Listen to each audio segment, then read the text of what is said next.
Hello everyone. Welcome to Rishi Professional Services. In this video, I will show you how to track your delivery courier using the LR number, step by step. First, open Google Chrome or any web browser on your mobile phone or computer. In the search bar, type Delhivery Tracking and press Enter. Now click on the official delivery website. Make sure you open the official website only.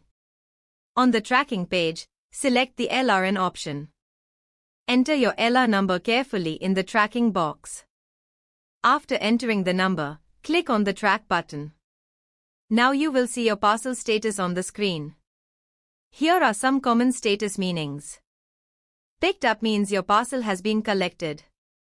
On the way means your parcel is currently moving towards the delivery location. Out for delivery means your parcel will be delivered today. Delivered means your parcel has been successfully delivered. If your tracking details are not showing, please check the LR number again carefully. Or try again after some time.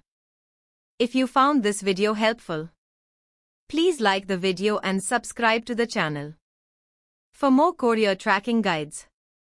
Thank you for watching.